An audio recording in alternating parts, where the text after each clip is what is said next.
اللہ کے نام سے شروع کرتا ہوں جو بڑا مہربان نہایت رحم والا ہے۔ اے رسول صلی اللہ علیہ وسلم، تم ان لوگوں سے آدم کے دو بیٹوں حابیل اور قابیل کا سچا قصہ بیان کر دو کہ جب ان دونوں نے خدا کی درگاہ میں نیازیں چڑھائیں تو ان میں سے ایک حابیل کی نظر تو قبول ہوئی اور دوسرے قابیل کی نظر قبول نہ ہوئی، تو کہنے لگا مارے حسد کے کہ میں تجھے ضرور مار ڈالوں گا۔ اس نے جواب دیا کہ بھائی اس میں اپنا کیا بس ہے، خدا تو صرف پرہیزگاروں کی نظر قبول کرتا ہے۔ اگر تم میرے قتل کے ارادے سے میری طرف اپنا ہاتھ بڑھاؤ گے تو خیر بڑھاؤ، مگر میں تو تمہارے قتل کے خیال سے اپنا ہاتھ بڑھانے والا نہیں،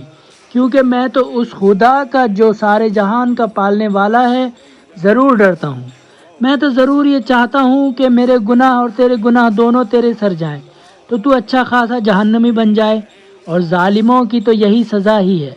پھر تو اس کے نفس نے اپنے بھائی کے قتل پر اسے بھڑکا ہی دیا، آخر اس نے کمبخت نے اس کو مار ہی ڈالا تو گھاٹا اٹھانے والوں سے ہو گیا۔ تب اسے فکر ہوئی لاش کو کیا کرے، تو خدا نے ایک کوے کو بھیجا کہ وہ زمین کو کریدنے لگا تاکہ اسے قابیل کو دکھا دے کہ اسے اپنے بھائی کی لاش کیوں کر چھپانی چاہیے۔ یہ دیکھ کر وہ کہنے لگا ہائے افسوس کہ میں اس سے عاجز ہوں کہ اس کوے کی برابری کر سکوں، بلا سے یہ بھی ہوتا